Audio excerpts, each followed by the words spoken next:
A ver, hay leyendas urbanas que son, bueno, casi inmortales, ¿no? Y una de las más famosas, una que seguro que todo el mundo ha oído alguna vez, es la del destino final de Walt Disney. Es una historia que, vamos, lleva décadas fascinándonos a todos. La pregunta es directa, y la hemos oído un millón de veces, ¿a que sí? ¿Está el creador de Mickey Mouse congelado en algún sitio, esperando a que, no sé, la ciencia del futuro lo traiga de vuelta? Bueno, pues vamos a meternos de lleno en este misterio. Pues vamos a resolverlo rápido. La respuesta corta es que no, para nada. La realidad, la verdad, es mucho menos de película. Walt Disney era un fumador empedernido y murió de un cáncer de pulmón que se lo llevó muy rápido. Su cuerpo fue incinerado solo 2 días después de morir y sus cenizas pues están en un cementerio de California. O sea que el rumor, por muy chulo que suene, es solo eso, un rumor. Pero ojo, aquí es donde la historia da un giro que es, bueno, es alucinante. Porque vale, la leyenda de Disney era mentira, era fantasía pura. Pero la idea de congelar a alguien con la esperanza de traerlo de vuelta en el futuro, esa idea no era tan loca. De hecho, estaba a punto pero a puntito de hacerse realidad. Fijaos bien en las fechas porque es que es increíble. Menos de un mes después de la muerte de Disney, lo que parecía ciencia ficción se convirtió en un hecho real, asombroso. El 12 de enero de 1967, una persona se convirtió en el primer crionauta de la historia. Y no era ninguna estrella de Hollywood ni un millonario famoso. El protagonista de esta historia real era un profesor de psicología bastante desconocido, la verdad. Se llamaba James Bedford. Tenía 73 años y la verdad es que su situación era muy complicada. Tenía un cáncer de riñón terminal que ya se había extendido por todo su cuerpo. Vivía solo en una residencia y estaba fascinado por estas nuevas ideas sobre la criónica.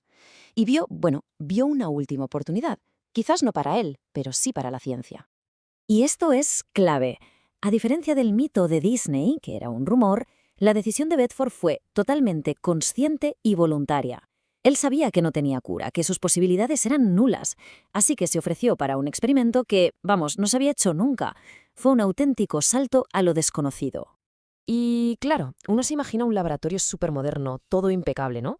Pues nada que ver. El procedimiento que le hicieron justo después de morir legalmente fue bastante improvisado, por no decir un poco caótico. Es que, a ver, fijaos en los pasos, porque es alucinante lo precario que fue todo. Nada más morir, le metieron heparina para que la sangre no se coagulara y lo enfriaron con hielo seco, así, a lo bruto. Y de ahí se lo llevaron al garaje de un químico. Allí le inyectaron una cosa llamada dimetilsulfóxido, que hoy sabemos que es bastante tóxica, pero bueno, era lo único que tenían a mano para intentar que las células no reventaran con la congelación.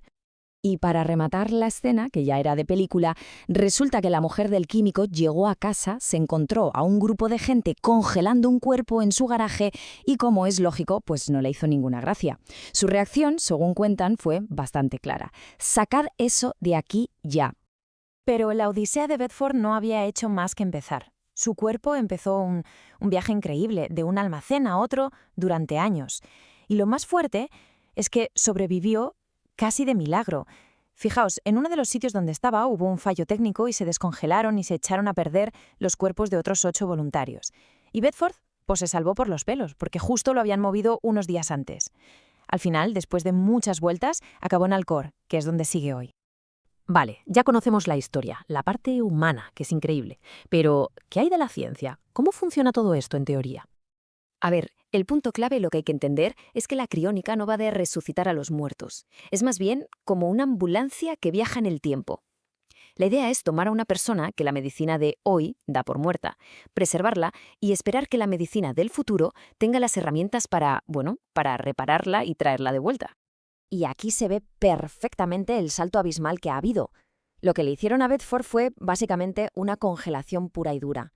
¿Y cuál es el problema de eso? Pues que se forman cristales de hielo, que son como millones de cuchillas diminutas que rajan y destrozan las células. Lo de hoy es otra historia. Se usa la vitrificación.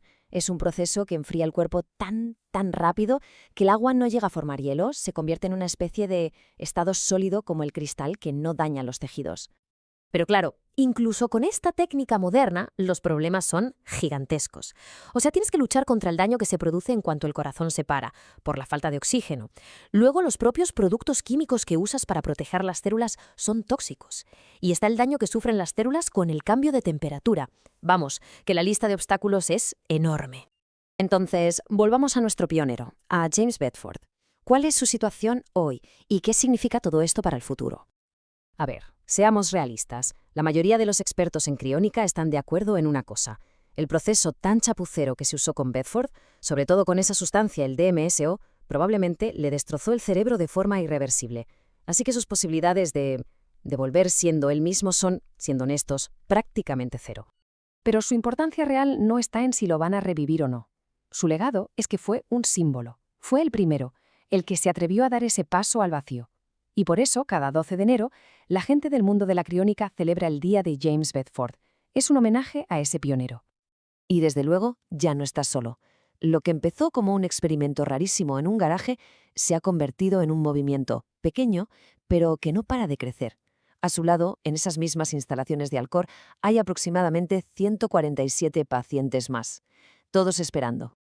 Así que, fijaos qué viaje. Hemos pasado de una leyenda urbana sobre un genio del cine a la historia real y conmovedora de un profesor solitario. Y la pregunta final que nos deja todo esto no es sobre el pasado, es sobre el futuro.